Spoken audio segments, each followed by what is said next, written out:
Once upon a time, may disyerto sa gitnang silangan kung saan ang tanging matatanaw, puro buhangin. Buhangin here, buhangin there, buhangin everywhere. Pero sinong mag-aakala na makalipas ang ilang dekada mula sa disyerto, umusbong ang isang napakayaman at napaka-progresibong syudad? Ang mga gusali rito ngayon, heto, nagtatayugan at futuristic pa. Habang ang pamumuhay, napakarangya. Kaya nga ba binansagan ito ngayong playground of the rich and famous? Ano yung kotseng yan? Kotse, ginawang amphibian po yan. Wow, kotse siya na pwede rin sa dagat. At napakalaki ng koneksyon ng bansang ito sa ating mga Pilipino. Dahil dito rin napili ng daan-daan libo nating mga kababayan na makipagsapalaran sa pag-asang dito sila makakatikim ng mas maginhawang pamumuhay. Welcome to Panadero! To the highest level ang trip natin ngayon. Taas talaga nito, guys. Sa tinaguriang City of Superlatives ng United Arab Emirates o UAE, kung saan makikita ang pinakamatatayog Mula po rito sa pinakatuktok ng Burj Khalifa dito sa Dubai, IKMJS na yan! Yay! pinakamamahal. Bawat isa nitong gold bar na ito, 4.4 million plus ang presyo. Because there are 50, 220 to 222 million pesos lahat-lahat. At pinaka-bongga. So siguro to sabihin ko mga 5 million to. More. My God, More than that. halika na, uwi na tayo. Sasabak din tayo sa wild adventures from the big city to the desert. Ay! Diyos ko, Day! Wala siyang preno! Oh my God! We want to stay alive, Sarman. We will be alive. Come on. Aray ko! Diyos ko, kinagat ako.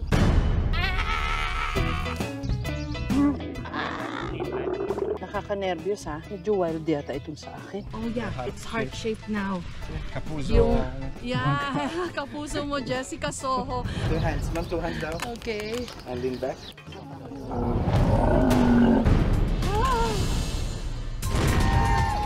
Ngayong 2024, bilang bahagi ng nalalapit na 20th anniversary ng Kapuso Mo Jessica Soho, lumipad ang aming team sa kauna-unahang pagkakataon sa Middle East. At dito, Hello Love Dubai!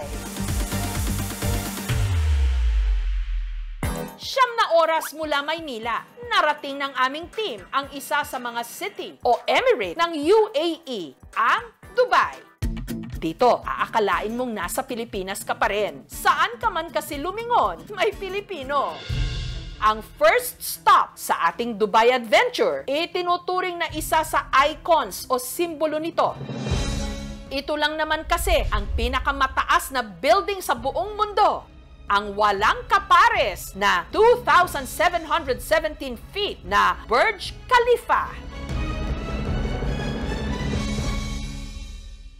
Ang Burj Khalifa may 163 floors. Sa dami ng bintana nito, aabutin daw ng 3 buwan bago malinis ang lahat ng ito. Para marating ang tuktok ng world's tallest building, sasakay tayo sa fastest elevator sa buong mundo. 10 meters per second.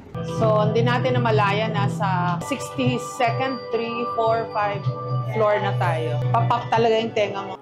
Okay, so nasa 125th floor tayo. Just like that. Hello, everyone. Okay, hello. Here we go. We're in the highest balcony in the world. Ang taas! Parang milagro sa disyerto.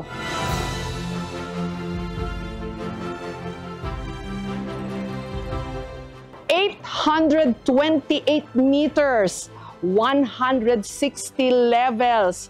Ito ang tallest building at tallest man-made structure sa buong mundo. Matagal na niyang napag-iwanan yung Empire State Building sa New York, yung Petronas Tower sa Malaysia. From this vantage point, makikita yung pinakatuktok niya. You know, yung puti na parang needle point na lang na umiilaw-ilaw. Sa loob ng Burj Khalifa, may observation decks, hotel, pati na mga residential unit o kondo. Mga magkano kaya, Camille, pag gusto mong tumira Actually, dito? ma'am, when the Burj Khalifa opened, 48 hours. The Burj Khalifa residence was sold out just only in 48 Wow, hours. ang dami nilang pera, no? Exactly. Pero can you give us an idea magkano? It's just approximately 500,000 US dollars. dirhams. Tumaya na tayo sa loto para Yeah, pwede it's tayong tumira smaller. dito. 2004 daw nila sinimulan itong building na to. By 2010, dun pa lang sila officially nagbukas. Marami daw po sa mga gumawa dito, mga manggagawang Pilipino. Hello, hi. Marami rin kaming nakilalang mga Pilipino na dito nagtatrabaho. Wow! Ang swerte nyo naman, ang trabaho nyo sa tuktok ng pinakamataas na istruktura sa buong mundo. Ano ba pakiramdam nun? It's a privilege to be here and representing as a Filipino. And Yeah. also, it feels like home kasi ang daming kabayan dito. Dito sa Burj Khalifa, itaas nyo pa ang watawat ng Yes! Pilipinas. Yes! Hindi lang daw basta icon ng Dubai, simbolo rin ito ng mataas na ambisyon ng mga Emirati. Mahirap paniwalaan na 5 dekada lang ang nakararaan, lahat ng matatanaw dito. Puro disyerto. Nung panahon na sinimulan ng Dubai na gawin ang lahat ng ito, malayong maunlad ang Pilipinas. It took them only about 5 decades para gawin ang lahat ng ito. At ngayon, first world na sila. Nakakainggit nga lang, inggit much, sabi nga ng mga bata. Kasi kung nagawa nila, sana magawa rin natin. Susunod! At dahil tayo'y nasa Dubai, kung saan nakatira ang ilan sa pinakamayayaman sa buong mundo, let's do what the Emiratis do. Sasakay tayo sa isang private yacht. Shala! Dubai has the biggest, largest, everything. Pati Ferris wheel nila. Bigger than the London Eye or even sa Singapore. Come on. Aray ko! Diyos ko, kinagat ako. Hey, you Jabbar, ha? Kala ko magkaibigan tayo. Muntik mong baliin yung daliri ko, ha? Ay! Diyos ko, Day! Wala siyang preno! Ay! Free fall ito!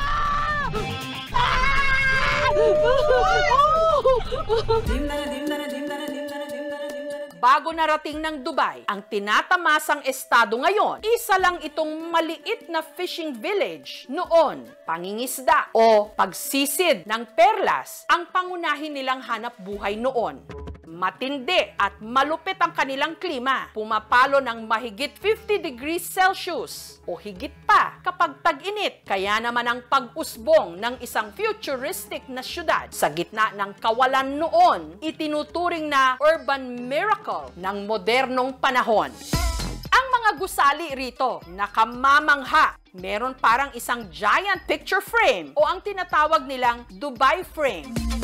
Habang ang Museum of the Future naman, aakalain mong hinugot sa isang sci-fi o science fiction film. Sunod nating baybayin ang makasaysayang Persian Gulf. At dahil tayo'y nasa Dubai, kung saan nakatira ang ilan sa pinakamayayaman sa buong mundo, let's do what the Emiratis do. Sasakay tayo sa isang private yacht. Shala! Lakas makasosyal! Ang UAE o ang United Arab Emirates may 7 emirates at isa dyan ang Dubai. Langis o oil ang nagpayaman sa lugar na ito pero malapit na raw maubos. Yun nga lang, napagplanuhan nila ito. Kaya unti-unti, nag-shift sila sa tourism. They do everything big time here and in style. Katulad po ng gagawin natin ngayong hapon. Sasakay tayo ng yate at magko-cruise tayo para makita yung iba pang sites ng Dubai. Ang kapitan ng aming yate. Kababayan din natin, si Captain Raul, Tubong Sipalay, Negros Occidental. Paano kayo napunta dito, Cap? 99 dito na ako. Graduate talaga ako ng seaman. Tapos, nung una dito is yung tiyuhin ko. So, siya ang kumuha sa akin. Dati na raw siyang kapitan ng yate ng isang royal family dito. Sa mga sheik, 3 years ako doon. Yung dala namin doon, mas malaki. Siguro times 5 dito. So yung una niyong amo, yung Sheikh. Vice President ng Dubai. Kamusta Ayun ho yun. siyang amo? Super bait. Magkano ho bang mga ganitong yate? Not na Sa bago may pa. balak ko kung bilhin Hindi. na. Of course, kaya niyo po na bumili nito. Almost 20 million dirhams. Oo. Times 15. Oo. Sa mga 300 million. Wow. Kamangha-mangha ang mga makakasalubong sa laot. Kotse, oh. Correct. Ano yan? Ano yung kotseng yan? Kotse, ginawang amphibian po yan. Wow, kotse siya na pwede rin sa dagat. Yes po. Nagagawa naman talaga ng pera, oh. Correct po. Ayun naman, mga nagpa-party din sila. Ay, ang sarap naman ng ganitong buhay. Yo! Rapping? Oh, talaga naman. Bongga talaga. From Philippines! Maganda, marunong sila. Oo. Okay. Hakuna Matata! Yun lang alam ko. Yun lang alam kong African word eh. Mula sa yate, tanaw ang iba pang iconic structures at buildings ng Dubai, gaya ng Dubai Eye, ang pinakamalaking Ferris wheel sa buong mundo. Dubai has the biggest, largest, everything. Pati Ferris wheel nila. Bigger than the London Eye or even sa Singapore. Dito makikita may building na twinist, may building na may butas sa gitna. Lahat ng design, pinaglalaruan nila yung kanilang creativity. Dahil karamihan sa makikita rito sa Dubai, disyerto, hindi katulad sa Pilipinas, uhaw ang mga Emirati sa naghahabaan at naggagandahang coastlines o dalampasigan. Ang kanilang naging solusyon, gumawa ng mga isla, man-made. At ang pinakasikat sa mga ito, Huggies Palm Tree, ang Palm Jumeirah.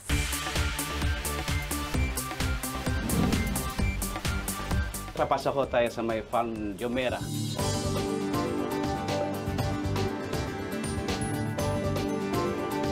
Yun yung pinakamahal na piece of real estate dito ho sa Dubai. Tinayo para to attract yung mga Hollywood celebrities, yung mga sports superstars.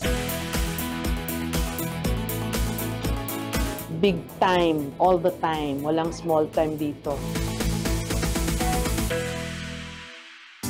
Dito rin sa Dubai matatagpuan ang kaisa-isang 7-star hotel sa buong mundo, ang Burj Al Arab. Ayan na yung Burj Al Arab. Magkano kaya per night dyan, Cap? Nag-start po ng 1,000 dirhams. The cheapest one. 15,000 a night. May rooms po dyan na 50,000 dirhams. Ha? Ang disenyo ng Burj Al Arab namumukod tangi para itong layag ng isang bangka. The previous ancestors of Dubai started as pearl divers. Parang tribute nila dun sa kanilang nakaraan. Siguro ito yung lesson ng Dubai para sa ating lahat, para sa mundo, na kahit titingnan mo kung gaano sila kamoderno ngayon, kung gaano kabongga yung kanilang mga gusali, yung kanilang syudad, yung kanilang emirate, hindi nila nakalimutan ang kanilang nakaraan. Hello, love! Dubai! Habibi! Sa bahagi namang ito ng Dubai, ang Old Dubai, masisilip kung paano namuhay noon ang mga Emirati. May New Dubai kung saan naroon yung mga moderno at bonggang mga building. Meron ding Old Dubai. Ni-retain nila ito. Parang paalala rin siguro sa kanilang nakalipas. At para marating yon, kailangan nating sumakay dun sa tinatawag nilang water taxi.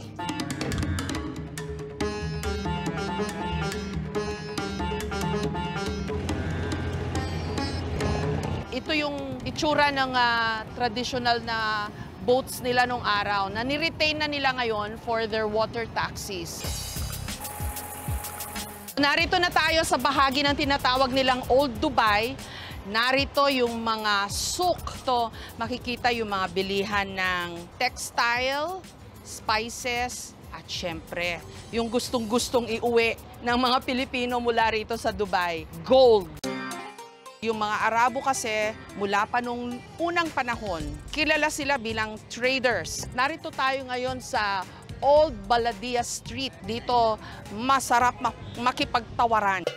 Bundok-bundok at tumpok-tumpok na mga pampalasa ang makikita rito sa Spice Souk. Kabilang ang pinakamahal na spice sa buong mundo, saffron. Doon sa mga mahilig po sa paella o paella, ito po yung nagbibigay ng kulay.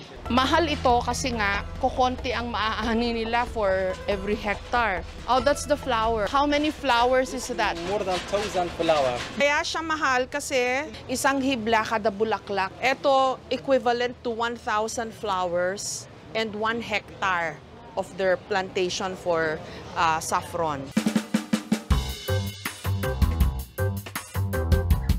You can drink this very expensive water. Good Oh for my the God. memory. Oh, really? Yes. Okay. If you drink that, you never know forget me and my shop because you have nice memory with my saffron. Okay. Pinubola niya ako. Pero okay nga.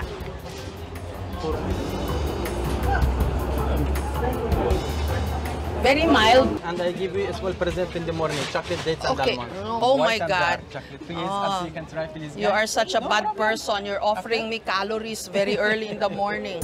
Magkano naman kaya? About $7 per gram. for $7 best quality. dollars. Okay, can I just buy a little? 5 gram. How much? How much? 35 your money. 35 in US dollars? Okay. I'm making for you $30 because you are first in the morning. Oh, buena mano. Buena mano. Buena mano. Shukran.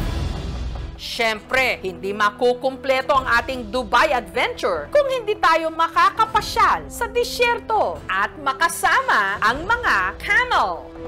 Nasa countryside tayo ng Dubai at narito tayo sa isa sa kanilang camel farms.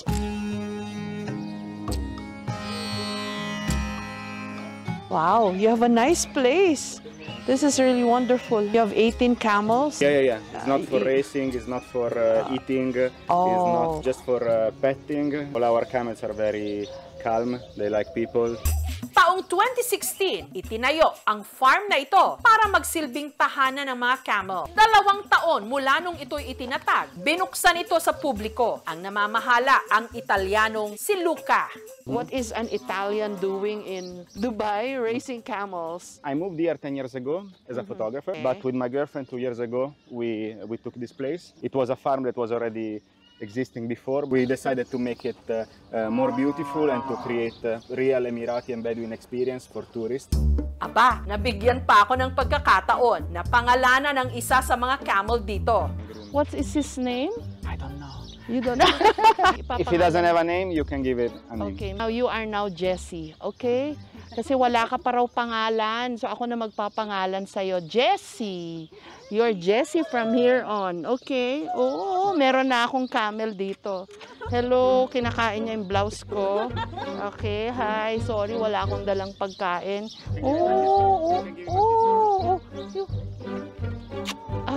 Pwede mo raw silang i-kiss. Ang bait naman. Wow! On the nose also. They like. On the nose. Also, the kiss is on the nose? Of course. Oh, come on. Kiss you daw. Hindi sila mabaho. She wants more. Oh, you want more?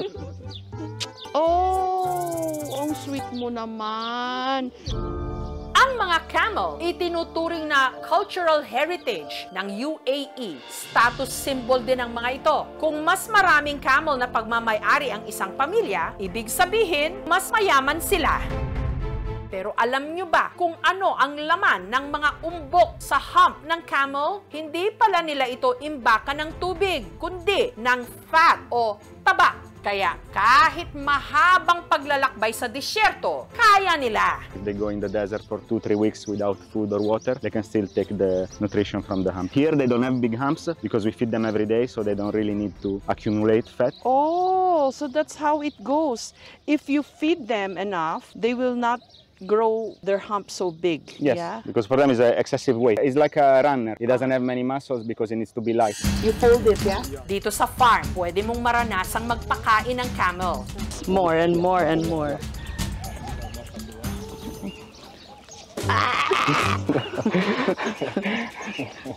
Malalakas sila. Okay, here. Natakaw yung maliit.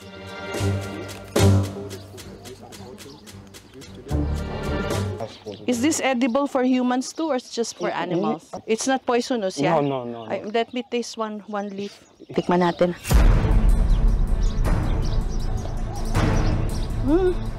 Very mild tasting. Kala ko mga lasang malunggay natin, hindi pala. Sorry, I tasted your food, okay? It's edible for humans, eh?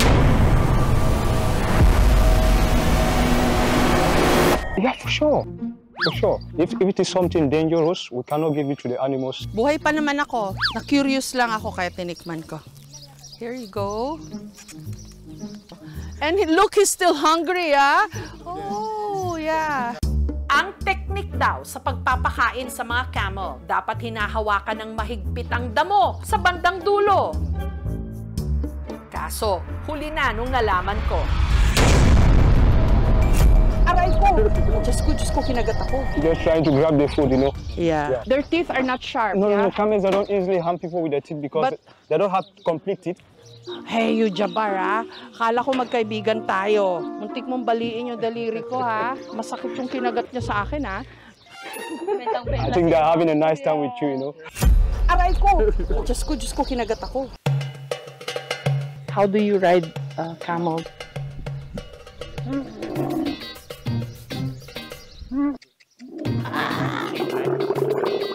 What's his name? Hua. Hua. Hello, Hua. Hua, bati tayo, ha? Be good, Hua. Be nice. Always lean back now because maybe they can go down once more. Diyos ko, nakaka-nervyos, ha? Lean back lang daw kasi baka lumuhod bigla. Medyo wild yata itong sa akin. You're a nice camel, Hua.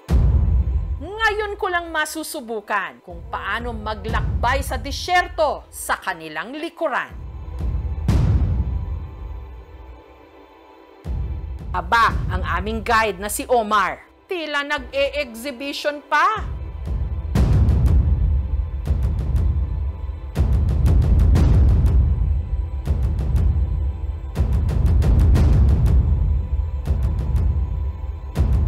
Ang tawag po sa mga camel ay barko ng disyerto. They can travel long distances. Kaya nilang malayong mga paglalakbay at kahit walang tubig, walang pagkain, mabubuhay sila. At napakahalaga ng mga camel dito sa disyerto, nabubuhay at naghahanap buhay. Siguro yung human civilization as we know it, hindi tayo nakarating dito kung hindi dahil sa mga hayop na ito.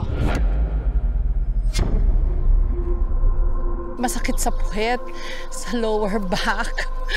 Para sa first-timer, hindi madaling sumakay. Ibang klase rin pala ang pagbaba.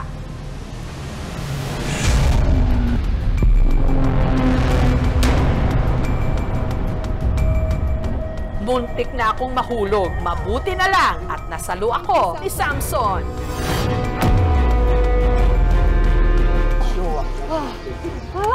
Thank you. Thank you, Samson. You're my angel. Galing si Samson. Thank you. Kailangan ba bilisan? Baka magpalit ng isip. Thank you. You're really my angel. Today, you're my clown and my angel, Samson. Thank you. Kota na ba kayo? Papunta pa lang tayo sa exciting part. Sa Dubai kasi, pwede kang lumipad! Skydiving! We are in Skydive Dubai. We are gonna jump off the plane. At ang kumasa sa hamon, walang iba kundi si Miss Universe 2015, Pia Wurtzbach. And how are you feeling right now? Hope lang kumapit yung sipong. Go warm up muna kami. Anna, and smile all the way. Na not once, kundi twice niya nang ginawa ito.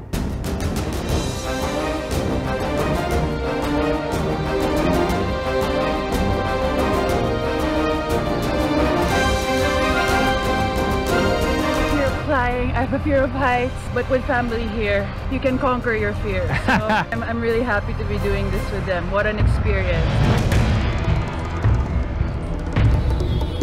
Sa mga naghahanap pa rin ng sakit ng katawan, eto pang para sa inyo, Desert Safari.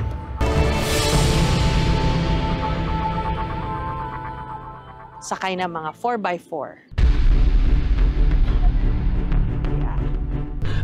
Please make it fast. Don't kill us slowly, okay?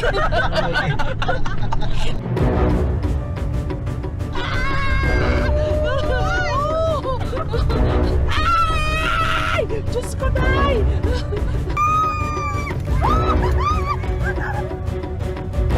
Ay! Free fall ito! Wala siyang preno! Nagpaikot-ikot pa. Oh my God!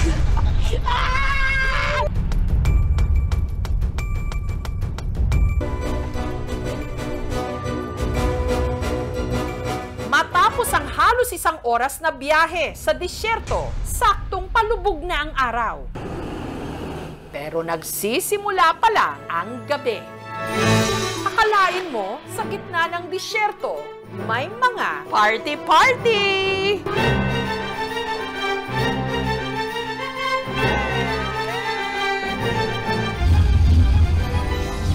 Can I join you? Oh, okay. We're from the Philippines. Yeah. Hinahamon nila ako eh. Hindi ko yata kaya ito. Ibang level sila.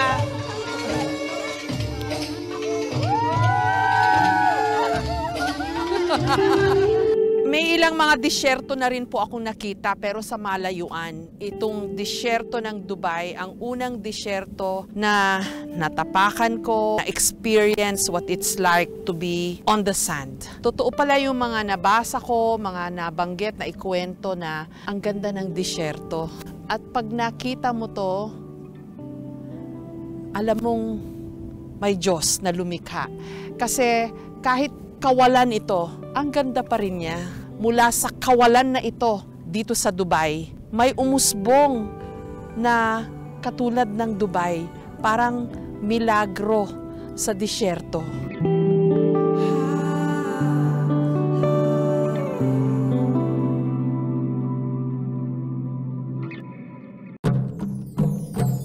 Sabi nila, not all that glitters is gold. Pero sa mga pamilihan dito sa Dubai, lahat ng kumikinang totoong ginto. Katunayan, sa pinakamalaking bilihan ng ginto rito, ang Gold Souk, hindi lang mga alahas ang ginintuan. Only in Dubai, the biggest and the heaviest gold ring in the whole world. Pati na rin, damit! 12 kilos of gold dress. Yeah, like covering all your body. Oh, wow. So Do you have something here that I can... Yes, okay. HM, o how much naman kaya ito? In dollars, it's 32,786. So tingnan natin how much in pesos. Katumbas na ng isang house and lot. Sa tinaguriang The City of Gold, tara na't mag-shop ng Go Go Gold! Narito tayo sa kanilang Gold Souk kasi marami ritong mabibiling mga gold jewelry. Tip, pwede po ritong makipagtawaran. Tara! Ang pangunahing export syempre ng United Arab Emirates, langis. Pangalawa nilang export, gold. Mahilig din kasi sila sa mga bling-bling. Dito sa Gold Souk, may halos 400 mga tindahan na ang ibinibenta mga alahas na gawa sa tunay na ginto. Meron sila ritong dambuhalang gold ring na ang bigat 64 kilos. Pinalamutian pa ng mga kristal. Only in Dubai, the biggest and the heaviest gold ring in the whole world. Ang presyo nito, tinatayang nasa $3 million o mahigit 175 million pesos. Ang gold industry sa Dubai nagsimulang umusbong noon pang 18th century nung ang Dubai naging major trading port ng mga ginto at alahas na nagmula sa India, Africa, Europe at sa iba pang mga bansa ng Middle East. Kaya ang Dubai, binansaganding City of Gold. OMG! Totoo nga, may mga damit na gawa sa ginto. Sino naman magsusuot nito? Magkano kaya? Gaano kaya kabigat yan? Wow, Muhammad, this place is dripping with gold. How much do you think is the entire shop worth? I cannot say. Confidential. Yeah. Safe to say maybe billions or millions of dollars. It's around this. What are some of the more interesting things that we should know? For example, we have one of the iconic set in our museum is like more than 12 kilo. 12 kilos of gold dress? Yeah. Like a big shield. Oh, wow. So this- Do you have something here that I can put on? The weight of the necklace around 400 grams. What kind of women would wear such The kind heavy of women and... who have a lot of money. Do they actually This wear is- this thing? Usually they wear it for special occasion like wedding. You cannot wear this one as a daily use. Some of people they like to buy this as an investment. Meron din sila ritong gintong sinturon. How many kilos is it, you think? The belt alone is around 1 kilo. And the This is around blouse? 2.5 kilo. Wow. So 3.5 lahat yan pag susuot mo. You have to be insured to wear this, yeah? You have to Here, buy insurance. This is the safest city in the world. You don't have any security guard. There's no need for security. You are safe here. I have to remove this because I don't think I can afford this. But in case, how much is this? Around $32,000. So tingnan natin how much in pesos. It's 1.8 million pesos. Katumbas na ng isang house and lot. Okay, I can't afford this, Muhammad, so I have to Maybe take next it time. off. At dahil hindi hamak na mas mura ang ginto rito kumpara sa Pilipinas at tax-free pa, hahanap ako ng pasok sa aking budget para may souvenir. I like the really modern design. I think I prefer this one. Yeah. Congratulations. We say in Arabic, mabruk. Mabro daw, pero feeling ko nalugi ako. Sinapagastos ako. Maganda mag-invest sa gold sapagkat tumataas ang value nito over time. Kung iimbak mo lang yung pera mo, affected yung pera mo ng tinatawag na inflation o yung pagtaas ng presyo ng mga bilihin. Unlike gold, tumataas ang presyo nito over time. Ang ilang mga ginto sa gold souk, idinidiretso sa tinatawag nilang gold refinery para iproseso at gawing gold bars. At sa isang pambihirang pagkakataon, ipinasilip ng isang sikat na gold refinery dito sa Dubai, sa KMJS, kung paano ginagawa ang mga ito. Tumataginting na ginto. Totoo po ito. Walang bola. Haliho kayo at makakita tayo at makahawak ng totoong gold bars. Ang magtutour sa atin sa refinery, 15 kilos. walang iba kundi ang kanilang mismong Chief Operations Officer na isang Pilipina, si Jamie. From local market, tsaka sa international din. Ito kunwari, saan galing to? Ito sa local market, sa gold souk. Tapos nabasa ko kasi dito, kunwari 22 carats lang, pwede nyo natataasan yung carats. Yes po. Bali yung 22 karat na yung gagawin namin 24. Ang mga natanggap na ginto, mabusisi nilang sinusuri sa laboratorio. Ang dami nating mga kababayan dito. Ayan o. Nakaka-proud po na magtrabaho ka sa isang industry na which is not common po sa Pilipinas. Ang mga pumasang ginto, tutunawin. Ito yung mga galing sa suko, yung mga hindi nabenta, tutunawin dito. And then they will make it into a bar. Ayan da, ibubuhos daw doon. There. Ito, interesting trivia. Once a year daw, pag nag-general cleaning sila, yung mga nahuhulog sa sahig, na patak-patak ng ginto, pati yung mga dumikit sa sapatos ng mga worker, kinukolekta nila lahat yon. Ganon kahalaga ang ginto. Wow! At saka gagawin mo ng butil. So pag naging ganyan na siya, Jane, anong next? Chemical refining. So ilalagay siya sa reactor na may acid. At ang finished product, gold bars. Totoong totoo. Ngayon lang ako nakahawak ng gold bar. I can retire if I own all of this. So, bawat isa nitong gold bar na ito, 4.4 million plus ang presyo. Because there are 50 gold bars in these 2 boxes, 220 to 222 million pesos lahat-lahat. May nakilala rin ako ritong Pilipina na natupad ang kanyang gintong pangarap dito sa Dubai. Si Mary Grace. Yup, medium. Na ukay-ukay live seller noon. Welcome back! Pero ngayon, may-ari na ng isang tindahan ng ginto. Hi kabayan, pasok kayo dito sa shop. Ito yung ating mga gold. Meron tayong mga chains. Ang kanyang mga paninda, presyong kabayan daw. Binebenta lang namin dito. Price from the factory. Meron din siya ritong ibinibentang diamonds. Ito yung ating pinakamahal na diamond na very, very rare. Meron siyang mga blue diamonds. Minsan umaabot to ng mga $10 million. At pabango na may ginto. 24 karat na gold perfume. Meron po siyang mga real gold. Pero bago raw kuminang ang kanyang negosyo, dumaan din daw muna siya sa mga pagsubok. Taga-Abra si Mary Grace. Pagka-graduate ko pa lang ng college noon, nabuntis na ako noon. Talagang struggle.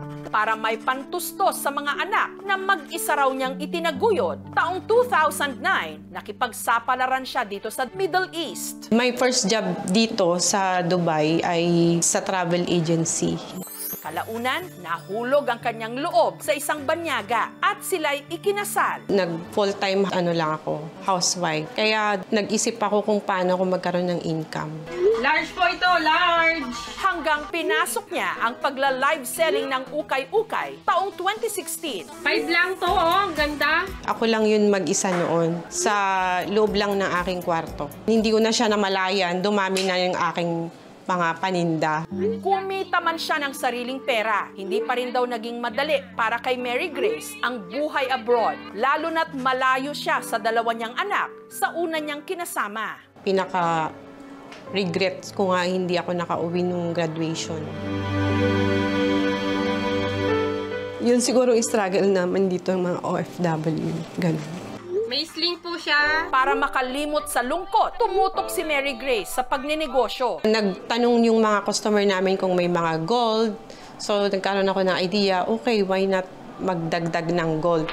Ang pagbabuy and sell ng ginto, pumatok sa kanyang miners. Kaya, mula sa kanyang maliit na kwarto, nagbukas siya ng sariling gold store nitong 2021. Dahil sa kanyang sipag, ang panganay niyang si Zaira, malapit nang maging doktor. Kinuha ko sila dito and yung anak ko, pinag-aral ko siya ng dream niya na course. Ngayon, natutulungan ko na lahat ng mga kailangan ng mga family ko. Kung dati, mag-isa lang nagbibenta si Mary Grace, ngayon, meron na siyang 10 live sellers. Maging matyaga lang at saka wag mawawalan ng pag-asa.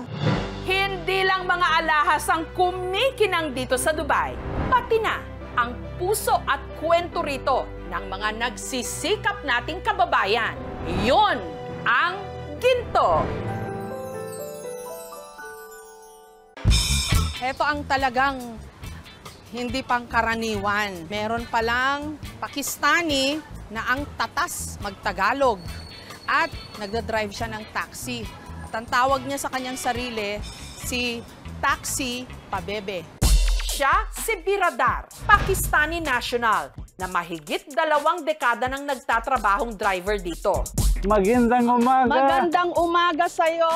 Una, maligayang pag dito sa Dubai. Ang galing mo naman talaga magtagalog. Gali ka na, sakay tayo. Ako gala-gala sa kasi dito madami kabayan ko. Para hindi mabagot ang libangan ni Biradar, pagva-vlog habang namamasada. Saan? Philippine, Mindanao, Cebu, Iloilo, Laguna, Pangasinas. Ako sa Manila. Ako sa Palawan. Palawan. Ako sa Visayas. Ambot ni mo, pag-ibig ka talaga. Ano yun? Make video, guwapo ha? Make filter ha? Ilang taon ka na? Ba't alam mo pati mga filter na yan? Ilang taon ka na? Filter? Ako? Walaan mo? 40, 50. 50. But ako araw-araw masaya. Masaya. Paano ka natutong Kasi- mag-Tagalog? Kasi dito madami pasahero kabayan. Ikaw, Tagalog, Bisaya? Ilocano. Ilocano. Kuripot kami. Oo. Meron ka pasahero Ilocano? After 1 minute, I know kasi always calling mura lang, libre. Manila, Ediwaw. Bisaya, Matapang. Ilocano, Kuripot. Pasensya ha, charot lang.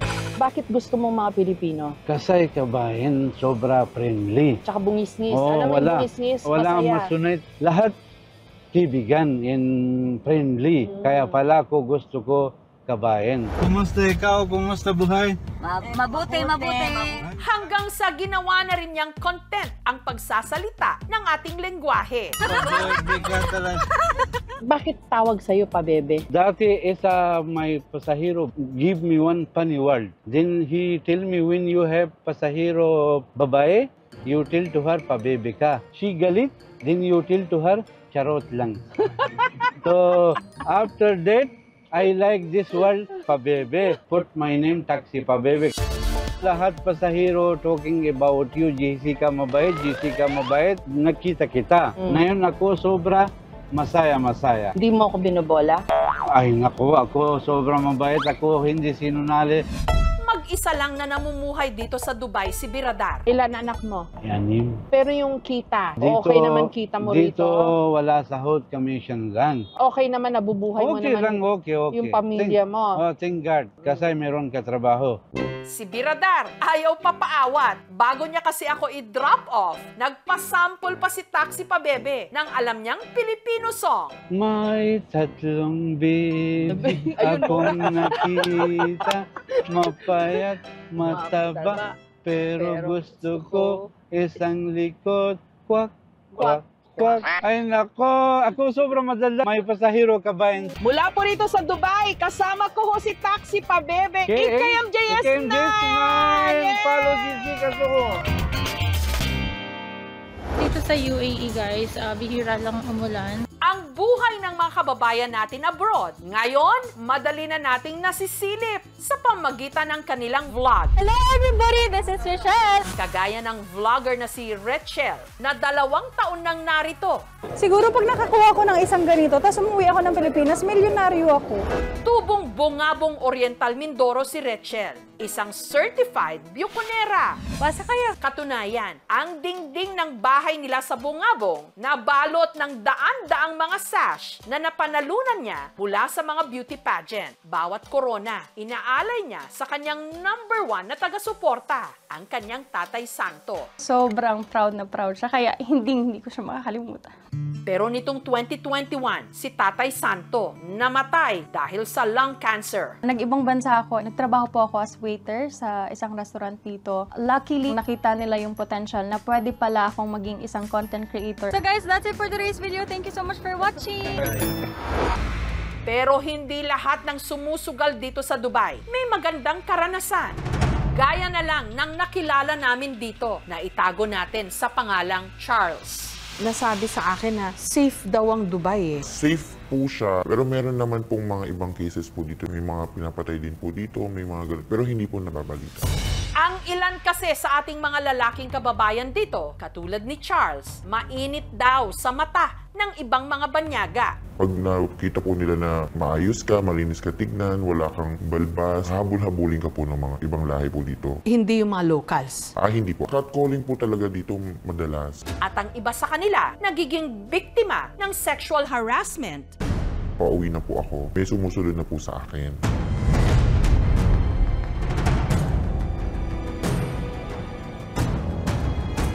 Nung nagsara po yung lift, bigla niya po akong niyakap. Tapos pilit niya po ako pinaghahalikan sa liig. Yung kamay niya po pumapasok sa masiselang bahagi ko. Si Charles, pilit daw na nanlaban sa lalaki. Tinulak niya po ako ng malakas. Tumama po yung likod ko, nangihina ako. Pilit pa rin po siya. Yung mayakap. Kung bumukas na yung lift, nasipa ko po siya, tapos nasapa ko po siya sa mukha. Pero dahil sa takot, hindi na raw inireport pa ni Charles ang nangyari sa kanya. Sa pagkakaalam mo ba, dito sa Dubai, yung nangyari sa'yo, isolated o medyo common? Common po. Common. Ang dami ko din pong mga kaibigan na nakakaranas po ng ganito. Yung iba po, takot lang po sila magsabi. In case na ito po ay mangyari, meron din po tayong Office of Migrant Workers at sila po ang nagtitake care ng mga cases ng mga nabibiktimang mga Pilipino. Mag-iingat na lang po ako para sa sarili ko na hindi na po maulit kung ano man po yung nangyari sa akin. Alam nyo ba na ang isa sa pinakanaunang Pilipino na nakipagsapalaran dito, 5 dekada na ang nakararaan, hindi lang daw naging saksi kung paano unti-unting umusbong ang isang maunlad na bayan sa gitna ng disyerto. Isa rin siya sa mga utak sa likod ng tagumpay na ito. Siya ang prominenteng arkitekto at urban planner na si June Palafox. We cannot do a special on Dubai without featuring youth because young helped make Dubai what it is today. Dubai was life-changing. It's my architecture journey. The Burj Khalifa of Dubai assembled a bit of Dubai. Look for me. December 1976, I bet. I'm undering. Dekada 70 nung nag-migrate ang pamilya ni Architect Palafox sa bahaging ito ng Middle East. Naalala niyo pa po nung ina kayong nakarating sa Dubai? Siguro airport ng Dubai to travel need. 50 years back, our Manila International Airport, yung instruction ng rulers sa amin, make Dubai a #1 city. Inalok siya na maging bahagi ng grupo ng mga urban planner at arkitekto na ang pangunahing proyekto bumuo ng isang lungsod sa gitna ng disyerto na kalaunan pala magiging tanyag sa buong mundo. This is some standard of drawing 1970. Ito yung master plan nila. Ito yung odd town. Then these are major activity centers like Burj Khalifa nandito. Si Architect Palafox nga raw ang pinakabata noon sa kanilang team. Siya rin ang nag-iisang Pilipino. Ito yung mga Dubai then and now. Kawang Pilipino talaga. And then we encourage more vertical cities instead of urban sprawl. And the rest is history. Ika nga, matagal na rin nakabalik ng Pilipinas si Architect Palafox. At maging siya, hindi raw makapaniwala kung paano ito nagawa ng Dubai. Sir, you were doing very well in Dubai. Paano ko kayo na-convince ng balik nito? Ang hirap na magpaalam. Pinuntahan pa kami sa bahay na, why are you leaving? If there's something wrong, and report. Maybe it's about time. I don't think. Ang tanong ko, Architect Palafox, kung kinaya po ng Dubai, kaya rin mo kaya ng Pilipinas? Kaya natin with success formula or well-burning Dubai. Ang populasyon ng mga Pilipino dito sa Dubai, halos kalahating milyon na. May isang lugar dito sa Dubai na parang Pilipinas na.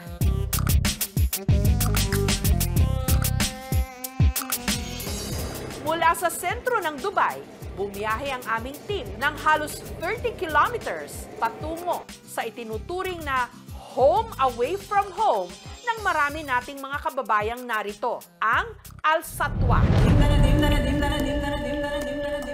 You know, Manila. Hello! Hello! Hello! Kamusta kayo? Para tayong nasa Pilipinas lang Kamusta ba? Day off ba ngayon? Oh, day off nila. Wala pa kaming 5 minuto rito. Nag-ipon na yung mga kababayan natin. Ang dami talaga nila. Ayan, nagta-traffic na dahil sa atin. Kahit ang may-ari, hindi naman Pilipino, nilalagay nila yung mga salita natin. Katulad nito, Zain Ukay Ukay. Ba, may restaurant na ang pangalan ay Luneta. May kainan na ang pangalan Jeepney. Lagi naman daw mahaba ang pila sa bakery ito. Pan de coco, Spanish bread, cheese bread. Ang may-ari nito, isang Pilipina, si Chaida. Anong pinaka-best seller nyo ba? Alpisal. Yung pinagkaiba namin sa iba. Sarap. Parang yung pandesal lang sa kanto dyan sa atin. Magkano ho pala ito? 50 pills po yan. 8 pesos mahal, pero malaki. Ang mga empleyado ni Chaida, syempre, mga kababayan din natin. Mga taga saan kayo? Batangas, Ilocano. JKJ Ilocos. Isabela. Bicolana. Si Kuya. Kapampangan. Ikaw ate. Davao. Dekada 90 raw nung nagsimulang manirahan ang mga Pilipino dito sa Al Satwa. Ang kanilang mga inuupahang apartment dito, mga dating tahanan ng mga Emirati na piniling tumira sa tinatawag nilang New Dubai. Ang tiga-Alaminos, Pangasinan na si Jomar, dito umupa sa Al Satwa para raw makatipid. Kamusta? Apay, agsangit ka. Na-overwhelm. Privilege ko. Pinatuloy kami ni Jomar sa kanilang apartment na kung tawagin nila partition. Ang isang one-bedroom unit kasi hinati nila para magkaroon ng 2 kwarto. At bawat kwarto, nilagyan pa ng divider na tela at plywood para magkasya ang 3 hanggang 4 na tenant. So parang bed space lang talaga yung uupahan mo habang nagsisimula ka pa lang.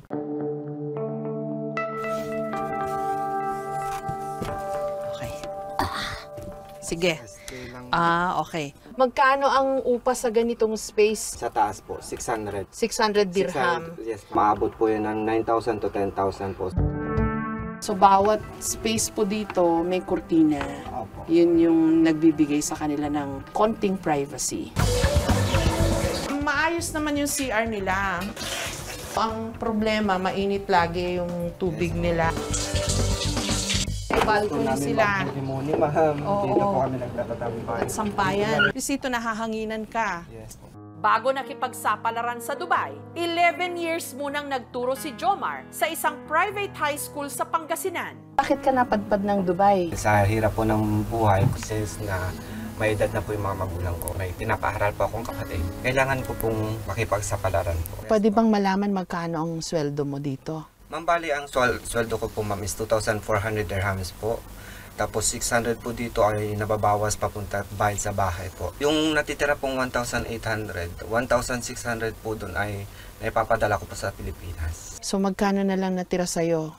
200 dirhams po. Taong 2017 naman, nung nagtrabaho sa Dubai si Ria, lahat ng kanyang pagsisikap, alang-alang daw sa kanyang anak. 1 taon lang po, umalis na po. Lumaki yung anak mo na wala ka dun, te. Masakit po. Okay ka lang? Opo, pero kailangan kasi nag-iisa lang po ako. Kaya salamat sa anak ko. First honor pa siya ngayon, ma'am. Wow. Proud na proud po. Si Mia naman, 6 na taon nang hindi nakapiling ang mga naiwan niyang anak sa North Cotabato. Kaya mahirap. Kaya budget lang muna. Hindi nila alam mahirap mo. Ngayon makikita nila. Ganito pala yung tinitiis ni nanay. Masarap lang po yung salitang abroad. Oo. Pero in reality po kami na nandito, it's mahirap po. Mahirap, malayo sa pamilya.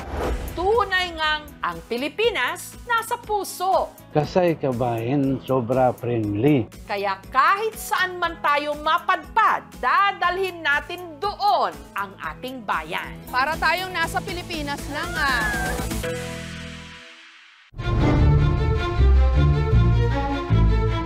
Ang rangya at yaman ng mga Emirati dito sa Dubai, hindi lang makikita sa nagagandahan at nagtataasan nilang mga building. Bakas din ito sa kanilang mga pananamit, lalo na sa mga babae.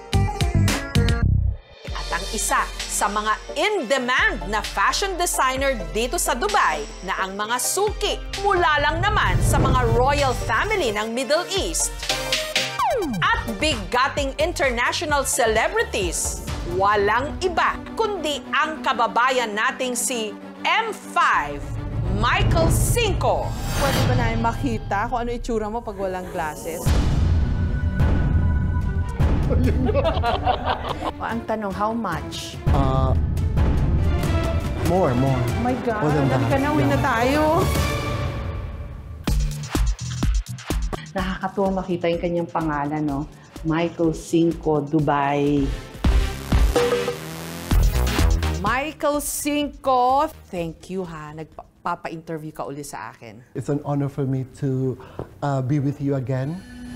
Sa kwartong ito, naka-display ang mga gawa niyang traje de boda o wedding gowns. This is the room for bridals. This is the latest collection. Ang amazing. And if you can see, it's more on detailed embroideries, a lot of crystal work on it. Akita ko yung skirt na yan dun sa suot ni Pia Wurtzbach during the Miss Universe pageant sa Manila. At saka si Marian Rivera pala. Yes, it's very important for a designer to have his own DNA, like design aesthetic. You must have your own look that people will recognize. Yung anak nung may-ari ng Swarovski, ikaw yung gumawa ng gown. Viral din yung wedding dress niya. How long does it take para gawin to, Michael? It takes 1,000 of hours to finish it, just for the embroideries. At saka paggawa pa nito, sometimes it takes 2 to 3 months. Wow. Yeah. Ang tanong, how much? Well, how much is how much? Ang minimum price ko sa wedding dress is 2 million pesos. Pero paggawa pa rin kayo. So siguro to sabihin ko, mga 5 million to? More. Oh my God, dali ka na, uwi na tayo. Welcome to the couture world of Michael Cinco. Nandito naman sa kwartong ito ang kanyang couture pieces o yung mga damit na pinasadya talaga ng kanyang clients. This is made of liquid satin. Para kang nagdamit ng tubig. Now, ito na. Ipinakita rin sa amin ni Michael ang isa sa pinakamalaki niyang creation, ang robe na ito na mahigit 20 meters ang haba. Grabe, nakakamangha. So you can see a lot of Egyptian symbols and Egyptian hieroglyphs. Ang kanya raw inspirasyon dito, ang isa sa pinakasikat na reyna ng Egypt, si Queen Nefertiti. When the Egyptian government saw this collection, they invited us to go to Cairo to do the exhibition. It's a robe, so you just have to put it. Lang. Yeah, it's a robe. Isuot mo kayo. Ay, suot ko, dali. Wow! Kanya-kanyang trip lang po yan. Ang ganda. What an honor. Nasuot ko yung biggest or one of the biggest gowns and heaviest na nagawa ni Michael Cinco. Bigat lang sa totoo lang. Sa aking mga kinasasakupan, nasaan ang sagala? Tara!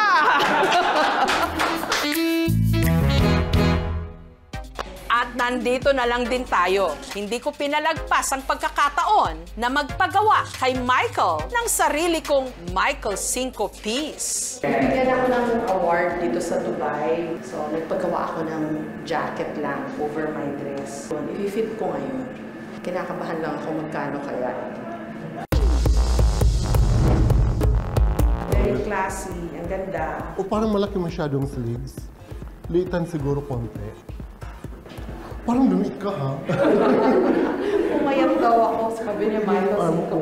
I will take that as a very nice compliment.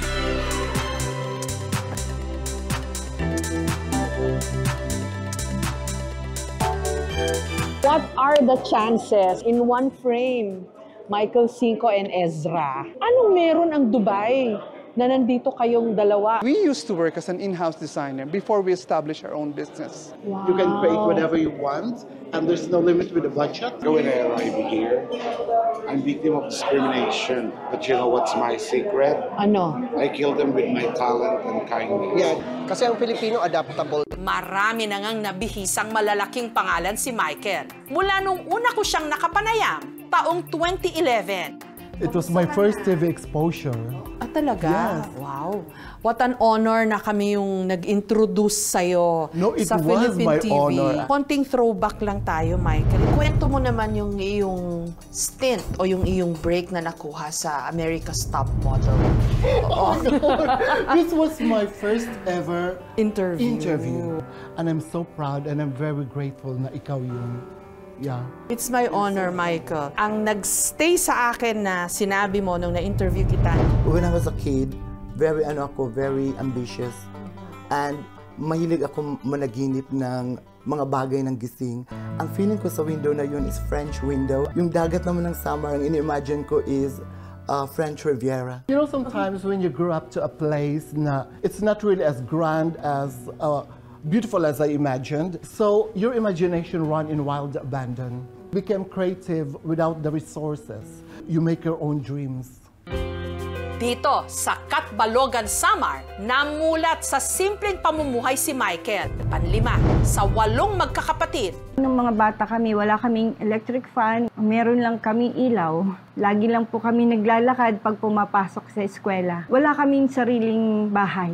Pero hindi raw naging hadlang ito para tahiin ni Michael ang kanyang pangarap na maging fashion designer. At ang kanyang naging first client, ang kanyang ate Myla. Nung mga bata po kami, pag naglalaro ng mga Miss Universe, siya po yung nagdadamit sa akin. Mga kumot lang po yun. At tuwing walang pasok, nandun sila yung mga kaibigan niya. Naggugupit-gupit po sila ng mga paper dolls. Every time na may mga sinasalihan kaming contest, siya yung gumagawa ng mga costumes namin. At an early age, very focused siya sa goal niya. Pero ang kanyang yumao ng amang si Benito, tutol daw sa pangarap ni Michael. Of course, when you're LGBTQ+ community, you always have problem with your parents when you're growing up. Pero ang kanyang nanay restituta, tanggap kung sino siya. Nung nagkolehiyo, hinabol ni Michael ang kanyang big dream sa big city. Nag-aral siya sa Maynila, nakapagtrabaho sa ilan sa mga hinahangaan niyang designer. Hanggang taong 1993, nakipagsapalaran siya sa Saudi Arabia. Culture shock ako doon.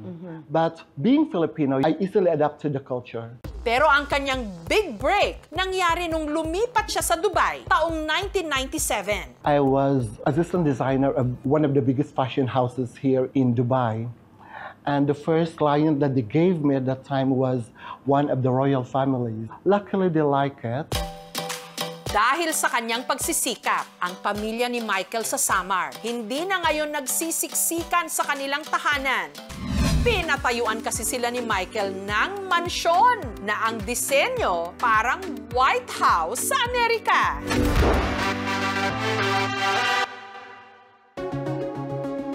Kamakailan lang, umuwi si Michael para makilahok bilang ermano sa taunang pista sa Catbalogan, Samar, kung saan ipinarada niya ang ilan sa kanyang mga obra maestra. Hindi rin daw kukupas ang kanyang suporta sa talento ng mga kapwa niya Pinoy designer. Katunayan, minsan pa siyang napag-usapan nung dinipensahan niyang mga ito. Beautiful things in this world are not free. In other words, magbayad ka. Do you want to clarify Yeah, I just want to clarify. May nakita kong isang famous influencer at saka famous celebrity na panay ang ano nila ng mga nabili nilang damit.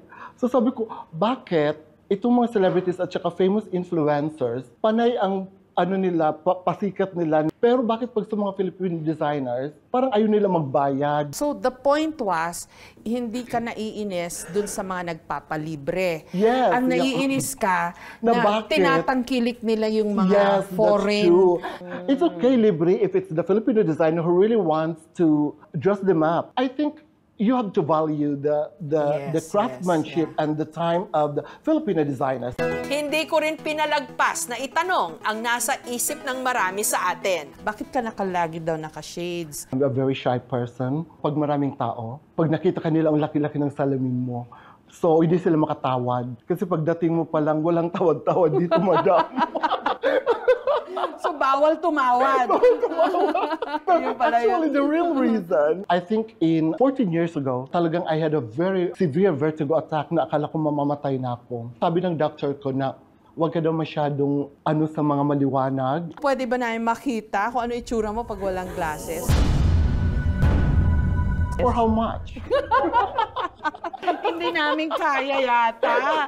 Meron kaming inihandang sorpresa para kay Michael. From the Philippines to Dubai with love. Please continue to be an inspiration and blessing to others through your generosity, kindness, and positive outlook on life. This is one of my best friends. Thank you for everything. I'm always here. I love you. Oh, di ba? Grabe din siya mag-emote. Michael, thank you for everything. I love you, anak. Social dyan si mother. Nakasalamin. Ginaya ka niya. Bigay ng mami mo. Oh, rosary. Thank you so much. You know what? My mother is very religious. She's the one who taught me to believe in God, to always have big faith. Oh, thank you so much. Naiyak naman ako. When you don't have really the means in life, what you have to do is to just pray. And I'm very glad my mother taught me that. What if in Catbalogan or somewhere in Samar, may batang katulad mo noon? Anong gusto mong sabihin sa kanya? Anything in this world is possible.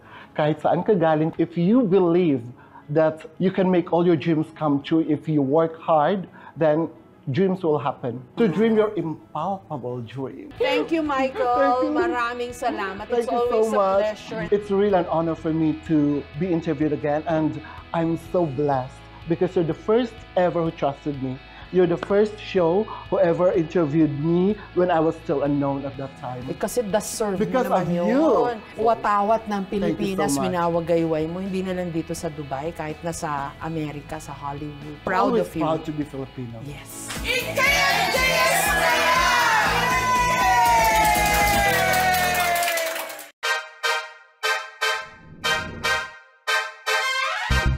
Dito sa Dubai, may mga restaurant na pamilyar din sa panlasa nating mga Pilipino.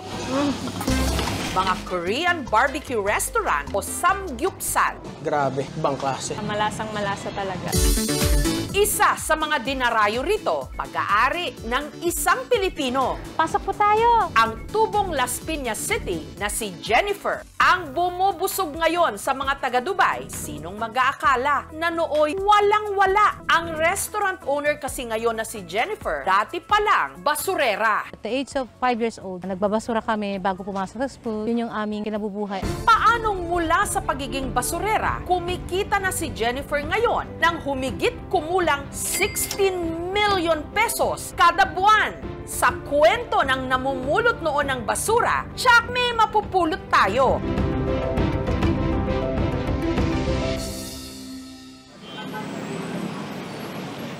Sa barong-barong daw nakatira noon sina Jennifer. 6 kaming magkakapatid, bahay namin. Tagpi-tagpi. Banig ang aming higaan, wala kaming kuryente. Ang ama ni Jennifer, karpintero, pero nagkasakit ito. Kaya ang kinikita lang daw ng kanyang nanay Bless sa pananahi, ang pinagkakasya para buhayin silang 9 na magkakapatid. Masakit talaga kasi siyempre ako lang mag-isa ang naghahanap buhay. Gustong-gusto kong kumain, kahit man lang tinapay, pero wala. Naranasan ko na piso ang baon sa school. Nakikita ko yung ibang estudyante, puting-puti yung medyas sila. Samantalang ako, kupas na, may inggit at saka may lungkot. Bakit sila merong ganun? Bakit kami wala? Dahil dito, si Jennifer maagang nagbanat ng buto. At the age of 5 years old, babasura kami bago pumasok sa school. Hindi ko tinitingnan yung pagod, yung hirap, yung bigat, yung tirik na araw. Ang importante sa akin, meron akong pera na hindi ko nahingiin sa nanay ko. Kamuntikan din daw siyang pagsamantalahan habang namamasura. Kumatok kami sa bahay. Lumabas yung lalaki parang lasing. Sabi niya sa akin, halika, pasok ka sa kwarto. Tumakbo ako, iyak ako ng iyak. Ang mas masakit pa rito, hindi lang lansangan ang naging malupit sa kanya, pati ang sarili raw niyang ama. Binubugbog niya kami magkakapatid sa konting pagkakamali. Bugbog na akala mo, pagmamahal ba ito? Para takasan ang pangmamaltrato ng kanilang ama, si Jennifer na masukang kasambahay. Pero hindi rito natapos ang kanyang kalbaryo. Ipinakulong daw kasi siya ng kanyang amo. Pinagbibintangan niya ako na kinuha ko yung pera niya. Iyak ako ng iyak. Kahit mahirap kami, hindi kami turuan ng nanay namin magnakaw. Matay yung tatay ko, sabi ko sa nanay ko, mag-a-abroad ako. Pagdating sa Dubai, naging waitress si Jennifer. Kung ano-anong racket din daw ang kanyang pinasok. Nagbenta ng mani, kakanin, at make-up. Ang kanyang mga kliyente, yun ding ating mga kababayan doon. Nakita ko yung opportunity sa Dubai. Pagka masipag ka, marami kang kapagkakitaan. Naging dealer din siya ng encyclopedia. Dito niya naging kliyente ang kababayang si Rito, na kalaunan kanyang naging mister. Nahulog yung loob ko sa kanya. Sa Dubai kami kinasal, sa Dubai kami nanirahan. Sina Jennifer at Rito nagkaroon ng 3 anak, pero ang kanilang relasyon nagkalamat nung si Rico nawala ng trabaho. The more ako nagsisikap, the more akong nag-iipon, siya naman yung naglalaspag. And masakit sa akin yun kasi ang hirap kumita ng pera. Ang kanilang pagtatalo na uwi sa pisikalan. Kinuha niya yung kutsilyo. Sobra akong takot. Si Jennifer tuluyang hiniwalayan ng mister at mag-isang itinaguyod ang kanilang mga anak. Kahit hanggang ngayon naalala, ang hirap. Alam mo yung Bakit sila maayos yung buhay nila? Bakit ikaw, 3 na trabaho mo pero hindi ka pa rin makasurvive? Kulang pa rin. Pero sa panahong siya'y pinakalugmok, muli siyang nakatagpo ng bago niyang makakaagapay sa buhay sa katauhan ng Amerikanong si Doug. Na-meet ko si Sir Dog with a common friend. Parang love at first sight sa amin. This woman's beautiful, and I can see myself being with her for a long time. I can see myself just connecting with her, you know, like how we automatically just clicked, how we had the same likes, how we had the same desires, had the same passion. Sina Jennifer at Doug hindi lang sumugal sa isa't isa, pati na rin sa negosyo. She worked so hard to support the kids, and that's when we had the idea to come up with the restaurant. This was the perfect woman to join with. Ang naisip nilang itayong business, Korean barbecue restaurant o samgyupsalan. Ang kanilang samgyupsalan, unti-unti nilang napalago. Ang aming po mga customer lagi dito is nanggagaling pa po sa iba't ibang lugar dito sa Abu Dhabi. Hindi mo masasabing boss para lang siyang kaibigan na madaling lapitan. Kung noon, barya-barya lang ang nakukuha ni Jennifer sa buong araw na pamamasura, ngayon, ang kinikita ng kanyang mga samgyupsalan, umaabot lang naman ng 16 million pesos kada buwan. Bongga! Ang hirap kasi maging mahirap. Gutom ka, pero walang pagkain. Ngayon sa Dubai, 4 ang aming restaurant. And she worked so hard to move up to where she is right now. Kaya ang dating nakatira sa barong-barong, nakapagpundar na ngayon ng sariling bahay sa Dubai. Nakapagpundar na rin si Jennifer ng mga ari-arian sa Pilipinas. Kabilang na ang 3-story na bahay na ito sa Pampanga. Ang isa raw sa mga sikreto ni Jennifer, pagiging masinop at praktikal sa buhay. Hindi kami bibili ng mga mamahalin. Nag-uukay-ukay pa kami minsan. Proud ako sa kanya. Siya lang ang anak ko na talagang itinaguyod niya yung buhay niya, yung pamilya niya, yung mga anak niya. Really proud of her because she really worked hard from bottom and then now she's like at the top. I feel really blessed to have her as my mom. Kamakailan lang, sina Jennifer at Doug umuwi ng Pilipinas. Welcome to Philippines! At isa sa mga binisita ni Jennifer, ang dati nilang tirahan sa Las Piñas. Dito po ako lumaki. Itong area na to ay puro squatter. Naalala ko kasi yung sobrang hirap namin noon. May mga moment na kailangan namin, ayun, gusto kong kumain pero walang pagkain. Ang nakakaantig na tagpo sa aming pagbabalik. Ang restaurant owner na si Jennifer, pasok po tayo! Dati pa lang, basurera. At the age of 5 years old, nagbabasura kami bago pumasok sa school. Yun yung aming kinabubuhay. Paanong mula sa pagiging basurera, kumikita na si Jennifer ngayon ng humigit kumulang 16 million pesos kada buwan? Ang hirap kasi maging mahirap. Gutom ka, pero walang pagkain. Ngayon sa Dubai, 4 ang aming restaurant. Kamakailan lang, sina Jennifer at Doug umuwi ng Pilipinas. Welcome to Philippines! At isa sa mga binisita ni Jennifer, ang dati nilang tirahan sa Las Piñas. Dito po ako lumaki. Itong area na to ay puro squatter. Nandun sa may saging, nandun yung bahay namin.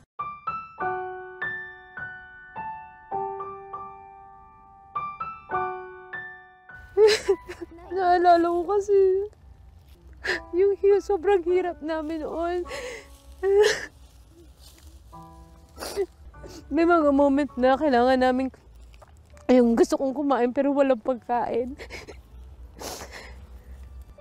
Parang hindi ko masukat akalain na nalagpasan ko yung buhay na yun.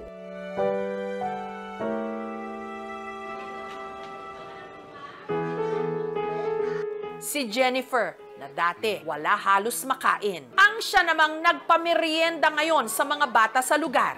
At dahil batid niya ang kahalagahan ng edukasyon, namigay rin si Jennifer ng scholarship program para sa mga anak ng kasama nila sa simbahan. Oh, my love letter. Thank you! I hope na itong maliit na bagay na to ay makatulong sa mga estudyante at lalo silang magsikap na mag-aral.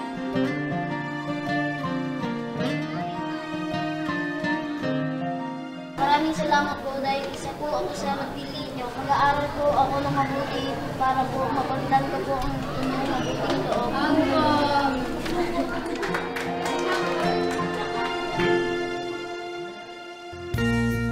Kung ikaw ay dapang-dapa ngayon ang kwento ng namumulot ng basura noon, sana magsilbing inspirasyon para pulutin din ang sarili at bumangon patungo sa buhay na pinapangarap. Ako naniniwala ako na magtiis ka ng magtiis nang ma-reach mo yung goal mo. Darating ang panahon, iiyak ka, not because you are in pain, but because you are full of blessing.